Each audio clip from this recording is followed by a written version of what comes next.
Hello student, I am Mehnaz Khan. Student, today we are going to study first chapter of 10th class from your first flight book. The name of the chapter is A Letter to God, written by G.L. Fuentes. Student, इस chapter में लैंचो नाम का एक main character है जो कि एक farmer है। और वो फार्मर जो है गॉड में बहुत ट्रस्ट रखता है।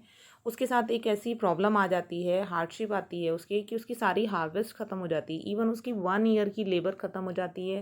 वो एक बहुत बड़ी फैमिली वाला होता है और कोई उसकी हेल्प करने वाला नहीं होता है, लेकिन उसका जो फर्म फेथ है किस तरह से उसकी हेल्प का सोर्स बनता है। जैसे कि कहा जाता है ना कि गॉड कभी किसी को भूखे नहीं मरने देता, वो कहीं ना कहीं हेल्प करता है। गॉड खुद तो नहीं आता, लेकिन लोगों के मन में उसके लिए इतनी सिंपैथी हो जाती है कि वो उसकी हेल्प करते हैं। तो इसी चैप्टर में हम वही इस टाइप की एक स्टोरी पढ़ने जा रहे हैं।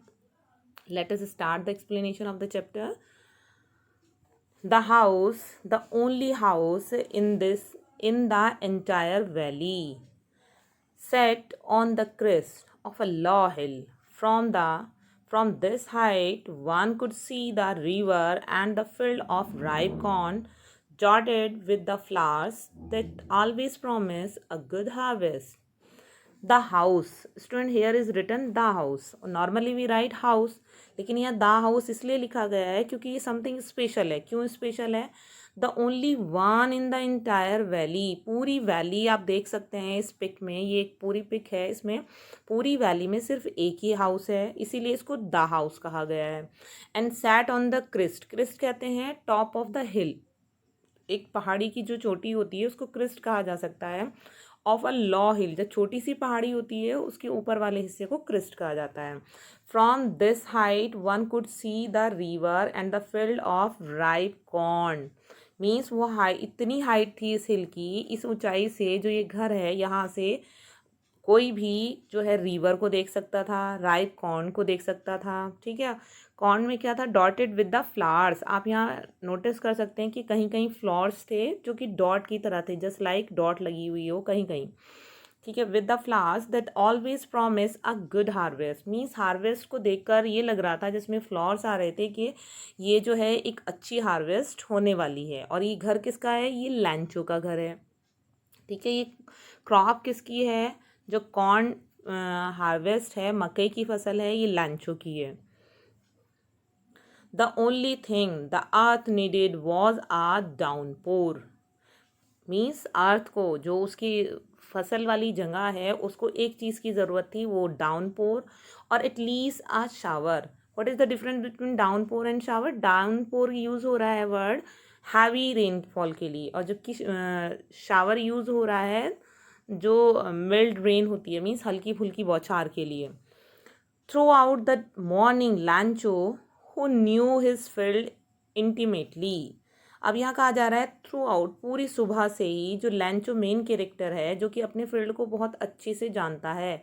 इंटीमेटली मीन्स होता है बहुत क्लोजली। जब हम किसी चीज़ को नरिश करते हैं, जैसे कि हम कोई एक प्लांट लगाएं और हम उसकी बहुत केयर करें, तो हमें सब पता रहता है कि अब हमें इसे पानी देने की ज़रूरत है या अब हम इसमें खाद लगाने की ज़रूरत है। ठीक है, ऐसे लैंचो अच्छे से जानता था अपने फील्ड को। हैड डन नथिंग मीन्स वो कुछ नहीं कर सकता था। क्यों? Else but see the sky toward the north east. Means लैंचो एक ऐसा फार्मर था जिसकी हार्वेस्ट जो थी रेनफॉल के ऊपर डिपेंड करती थी। उसके पास कोई और पानी का सोर्स नहीं था अपनी हार्वेस्ट को देने के लिए। तो इस टाइम वो हेल्पलेस है। वो सिर्फ क्या विश कर रहा है कि नॉर्थ ईस्ट साइड से जो क्लाउड्स आएँ और वो उनकी रेनफॉल से उसकी हार्वेस्ट जो है उसको जो है वाटर मिले और जिससे वो अच्छे से नरिश हो सके।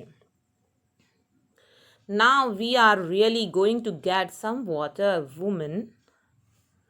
The woman had was preparing सपर।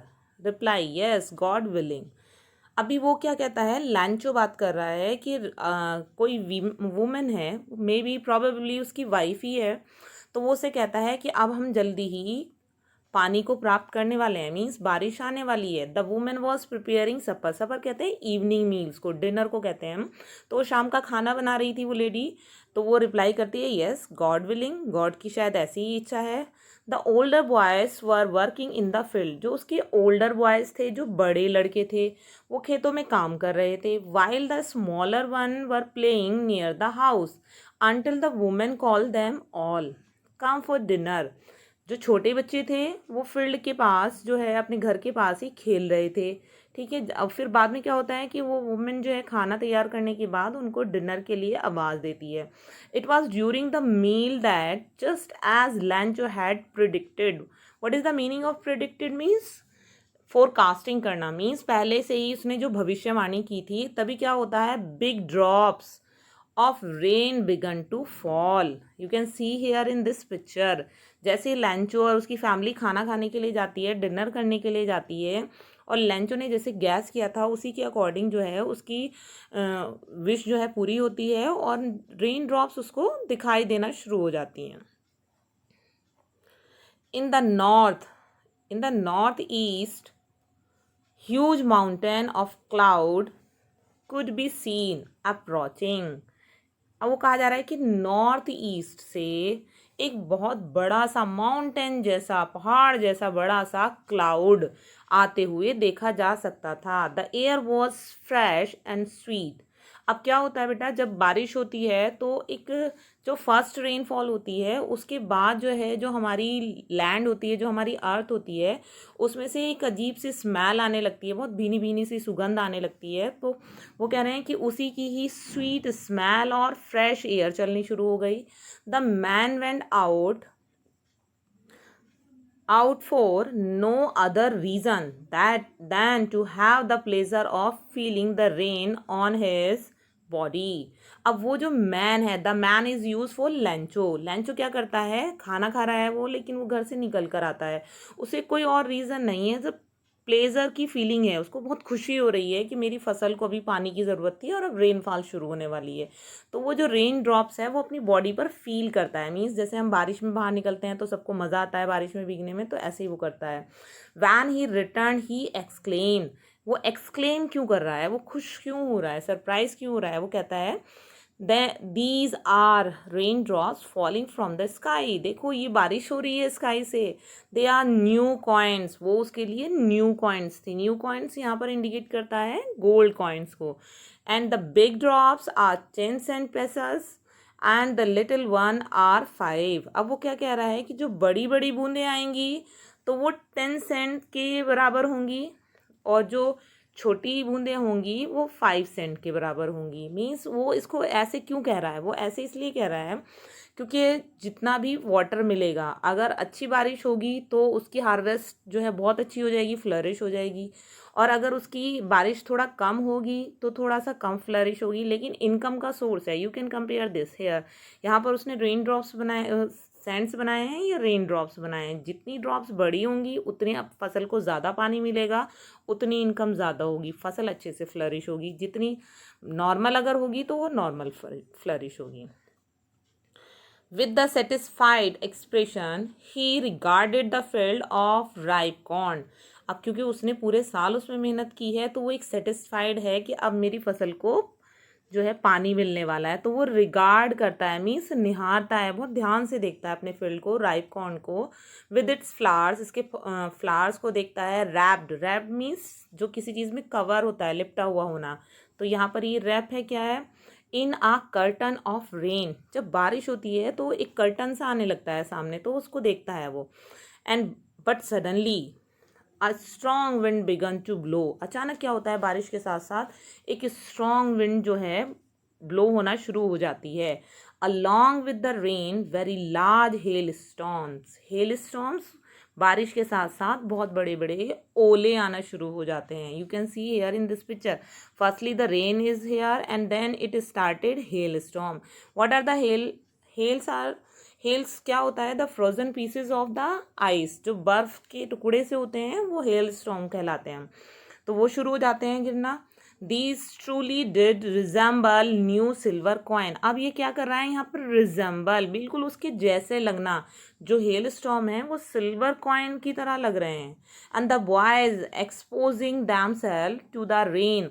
अब क्या होता है, बच्चों की हैबिट होती है जब भी बारिश होती है, हेल स्टॉर्म आती है, हेल्स होते हैं या ओले आते हैं, तो बच्चे जो उनको उनकी तरफ अट्रैक्ट होते हैं क्योंकि उनको वो बहुत अट्रैक्टिव लगते हैं, बिल्कुल पर्ल्स की तरह लगते हैं. तो ऐसे ही क्या होता है, लैंचो के बच्चे जो होते हैं वो एक्सपोज करना मीन्स निकल जाना, निकलते हैं वो रेन में, और वो run out to collect the frozen pearls.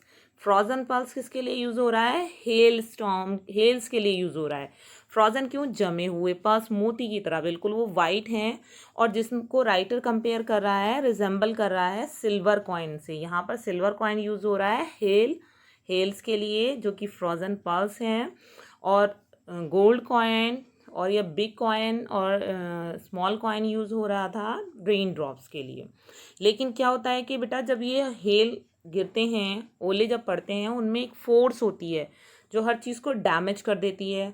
ठीक है, और ये जो है एक तरह से मतलब हार्मफुल होती है हमारी हार्वेस्ट के लिए. It's really getting bad now, exclaim the man. Who is the man, लैंचो.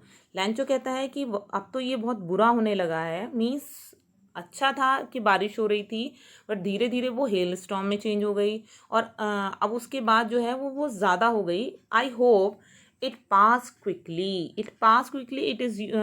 It is use for hello storm. It didn't pass quickly, लेकिन ऐसा नहीं होता है जैसे वो विश करता है, वो हेल स्टॉर्म ख़त्म नहीं होती जल्दी से. For an hour the hail rain on the house. पूरे 1 घंटे वो जो हाउस था जहाँ उसकी हार्वेस्ट थी, जहाँ वो छोटी सी हिल थी, वहाँ पर 1 घंटे तक ओला बरसता है. The garden, the hill side, the cornfield, on the whole valley, सारे में ये ओलों की बारिश होती है. The field was white as if cover with salt. अब ये जो हेल है, you can see here in this picture, ये ऐसे होते हैं. तो क्या होता है कि इतना ये ओला गिरता है, सारा एरिया, सारे उसकी हिली एरिया, उसका गार्डन, उसकी कॉर्नफील्ड, उसकी जो पूरी वैली है, उसका घर, सब कवर हो जाता है ओलू से. और वो ऐसा लगता है जैसे किसी ने नमक की चादर बिछा दी हो. Now a leaf remain on the trees. अब not a leaf remain on the trees. एक पत्ती भी नहीं बचती है पेड़ों पर. And the corn was totally destroyed. The flowers were gone from the plants. अब आप इस पिक्चर में देख सकते हो कि लैंचो खड़ा है यहाँ पर, और लैंचो की सारी क्रॉप जो है ख़त्म हो गई है. इवन क्या होता है कि एक पत्ती भी नहीं बच रही है, सारे फ्लावर्स डिस्ट्रॉय हो गए हैं. Lencho soul was filled with sadness. Lencho बहुत दुखी होता है. When the storm had passed, he stood in the middle of the field and said to his son. अब जब स्टॉर्म पास हो जाती है, हेड पास यूज़ हो रहा है, मीन्स जब तूफान रुक जाता है, तो वो खेत के बीच में खड़ा होता है यहाँ पर, और फिर वो अपने बेटों से कहता है, आप plague of locusts more than this, Loctus would have laughed more than this, the hail was laughed nothing. अब वो कह रहा है, लॉक्टस कहते हैं ना, एक होता था पहले, बहुत अर्लियर टाइम क्या होता था, एक टिड्डी दल आता था जो है ना सारे जो फ्लावर्स होते थे, पत्तियों को खा जाता था. तो प्लेग ऑफ लॉक्टस वर्ड यूज़ हो रहा है यहाँ पर, ये यूज़ हो रहा है इस इंसेक्ट के लिए, कीड़े के लिए. ये ग्रासोपर की तरह होता है और जो क्रॉप को डिस्ट्रॉय कर देता है. तो यहाँ लेंचो क्या कह रहा है कि अगर प्लेग ऑफ लॉक्टस अगर यहाँ पर आया होता, अगर टिड्डी दल का अटैक हुआ होता, तो शायद वो भी काफ़ी छोड़ जाता. बट क्या हुआ, हेल स्टॉर्म ने तो कुछ भी नहीं छोड़ा. Had laughed nothing. This year we will have no corn. अब वो कह रहा है सारे साल की मेहनत बर्बाद हो गई है, और इस साल अब हमारे पास कोई भी फसल नहीं बचेगी, हम कोई भी हार्वेस्ट जो है नहीं पा पाएंगे, मतलब भूखे रहेंगे. अब क्या होता है, that night was a sorrowful one. अब किसी की साल भर की मेहनत बर्बाद हो गई, उसकी सारी जमा पूंजी, जो भी फार्मिंग फैमिली से बिलोंग करते होंगे वो बच्चे, वो अच्छे से समझ सकते हैं कि उसके लिए कितनी सॉरोफुल नाइट थी। सब कुछ ख़त्म हो गया। All our work for nothing. अब लैंचो कह रहा है हमारा सारा काम जो था वो बिल्कुल ख़त्म हो गया, कुछ नहीं बचा। अब वो कह रहा है there is no one who can help us. अब वहाँ पर कोई ऐसा है भी नहीं है जो उनकी हेल्प कर सके। We shall all go hungry this year. अब पूरे साल हम भूखे रहेंगे। But in the heart of all who live in that solitary house. Why the solitary word is use? Solitary word use इसलिए हो रहा है बेटा क्योंकि ये सॉलिटरी मीन्स होता है निर्जन, एकांत वाला। मीन्स ये अकेला घर था वहाँ पर। तो उस अकेले घर में जितने भी लोग थे वो सब प्रे कर रहे थे। You can see here. अब उनके दिमाग में यही चल रहा है, ठीक है। In the middle of the valley, valley के बीच में जो घर था, and there there was a single hope. सिर्फ एक ही होप थी उन लोगों के माइंड में कि सिर्फ गॉड ही कोई हेल्प कर सकता है, help from God. What is the single hope? एक ही सिंगल होप है, गॉड फ्रॉम हेल्प। तो उसके माइंड में यही विश आ रही थी कि गॉड ही कोई रास्ता निकाल सकता है, अदरवाइज हम भूखे मरने वाले हैं। Don't be so upset even though this seems like a total loss. Remember, no one die of hunger. That's what they say. No one die of hunger. यहाँ पर अभी लैंचो खड़ा है। लैंचो को पता है कि उसकी सारी मेहनत खत्म हो गई, अब उसके पास खाने के लिए कुछ नहीं है, लेकिन फिर भी वो अपनी फैमिली को समझाता है, कॉन्सोल करता है। डोंट बी सो अपसेट, परेशान मत हो। Even though the seem like a total loss, उसे दिख रहा है कि सब कुछ लॉस हो गया है। भले ही हमें ये दिखाई दे रहा है कि सब कुछ खत्म हो गया है, एक मोमेंट लाइफ में ऐसा आता है कि हमें ये लगता है सब कुछ फिनिश हो गया है, फिर भी लाइफ हमारी स्टार्ट हो जाती है। तो सेम लैंचो समझा रहा है। Remember, no one die of hunger. Lencho अपनी फैमिली को कंसोल करते हुए कहता है कि कोई भी भूख से नहीं मरता। दैट्स वॉट दे से। इसीलिए दे से दे यूज हो रहा है यहाँ पर। लर्न पीपल, लोग कहते हैं no one dies of hunger, कोई भूख से नहीं मरता। This is the reality. हम भूख से नहीं मरते, लेकिन अपनी गलत हैबिट की वजह से मरते हैं। अगर हम प्रॉपर वे में सही से खाना खाएं तो कहीं ना कहीं से हमारे लिए सोर्स बन ही जाता है खाना पहुंचने का, तो हम नहीं मर सकते। लेकिन अगर हम गलत चीज़ें खाते हैं, गलत टाइम पे खाते हैं, तो वो हमारी बॉडी को डैमेज करती है। Although the night, लैंचो thought only of his one hope. पूरी रात जो है लैंचो सिर्फ एक ही होप के बारे में सोच रहा है, the help of God, God की मदद। whose eyes as he had been instructed see everything, even what is deep in one's conscious. अभी जो उसकी कॉन्शियस है, अंतरात्मा है, यहाँ पर यूज़ हो रहा है inner sense of right and wrong. उसको पता है क्या सही है क्या गलत है।